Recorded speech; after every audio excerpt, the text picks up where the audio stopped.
The time frame is early fall 1771. Virginia is a major colony in British America. Many events that will eventually lead to the American Revolution in a few years have already occurred, such as the Stamp Act, various boycotts of British goods, and the Boston Massacre. The times are relatively peaceful in Virginia right now. Our setting is a rural meeting place, perhaps an outside location or someone's home. And a few people have gathered to hear from a remarkable man just released from jail in Urbana after serving 46 days for preaching without a license. This man is John Waller. And we'll learn more about him in a few minutes. But first, let's put this day into context. Middlesex County has been formed since about 1668. The economy runs on tobacco, and free white people, free black people, and black slaves work the land. The county's largest landowners are the most important people. These are known as the gentry. Other smaller landowners carve out a living growing tobacco and subsistence crops. Merchants and farmers are plentiful, working hard to make a living. But in these times, many people are just getting by, and others are very poor. Middlesex has an established church, as do all the Virginia counties of this era. It is the Church of England, or the Anglican Church, known today as the Episcopal Church. It is recognized by law as the official church of the colony, and it's supported by civil authority. No separation of church and state exists yet. A strong church-state connection exists, however, and Virginia's Assembly enacts laws governing religious and moral behavior. And these laws are enforced at the local level in the Anglican parish and county. According to law, all Virginians in the county are Anglican parishioners. Men and women, rich and poor, young and old, planters, great and small, merchants and shopkeepers, yeomen farmers and artisans, indentured servants, and even slaves. People who do not profess the Anglican faith, called dissenters, are also parishioners. The Anglican religion is a practical, not a mystical one. It accepts the existing social, political, and economic ordering of society as God-given. It teaches a human obligation to obey, do one's duty, and accept one's station. It prizes order and benevolence, but expects little or nothing by way of sacrifice. Its worship style is formal and based on a prayer book.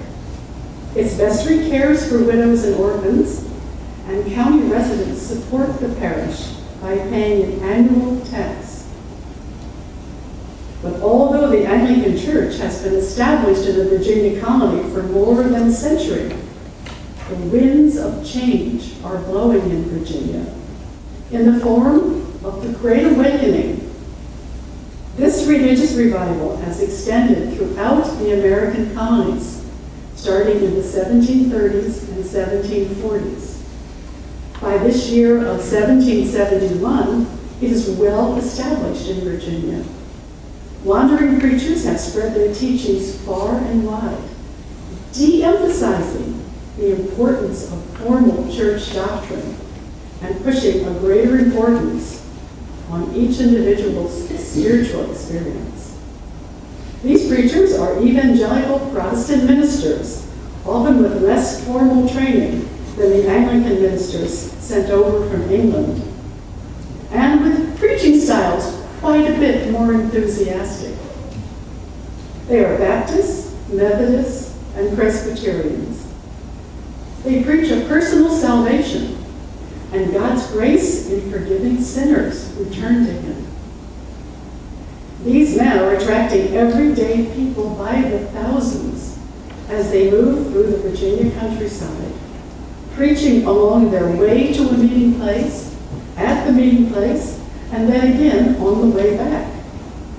Rejecting formality, these humble but charismatic leaders call each other brother and sister, and draw both white and black Virginians as followers. They offer close fellowship and equality to all, giving poorer people a sense of community and a sense of belonging they do not often have in the deferential and class-conscious society of this time. Since 1765, a strong evangelical group of new light separate Baptists has arisen in Middlesex and other Tidewater counties. They are drawing more and more people away from the established church and creating a new social order. As the movement has grown, clashes have occurred over the ways of men and the ways of God. The established church has begun to see the Baptists as a threat to its dominance. And the Baptists wish to be free to preach a gospel based on the Bible and on personal salvation, unencumbered by an establishment that offers, they say, only the formality and ritual of the traditional church.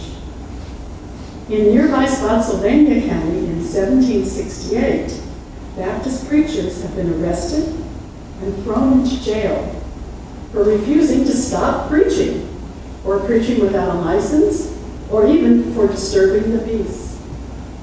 Persecutions in our part of Virginia include such acts as being pelted with apples and stones, being pulled down and hauled by the hair, being dragged off, kicked, and cuffed about, and being severely beaten with a whip. Such are the times.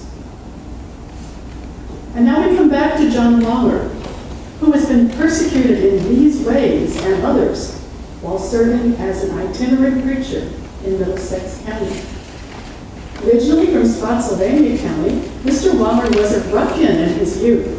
He had a bad reputation for profanity, so much so that his nickname was Swearing Jack.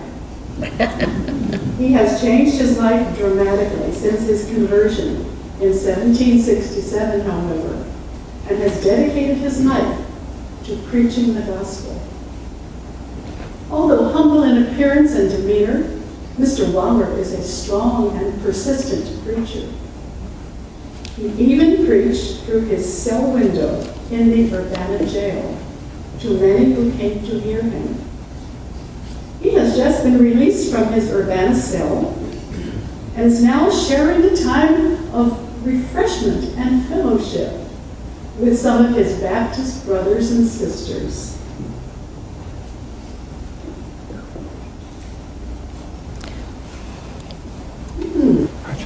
I see that the Reverend Mr. Samuel Krug has just joined us, quite unexpectedly.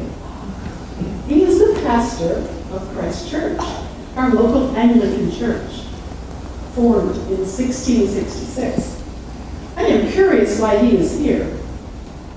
However, it seems as if Mr. Waller is ready to speak with his friends. So let's travel back in time now to hear what he has to say. It is 1771 in Middlesex County, Virginia, and you are there. Oh, our dear brother Waller, pray tell us about your ordeal. And could you give us a few words of encouragement in these treacherous days? Good to see you. Good to see you. Indeed. Are you well? I am. Dear brothers and sisters, how desirous of your company I have been these 46 days just past in the Urbana jail. And how grateful I am for your kind refreshment you have just given me. Indeed. I have much to share with you, and due to my weary state, have penned a few notations to remind me of the many words I wish to impart to you. But excuse me if I stumble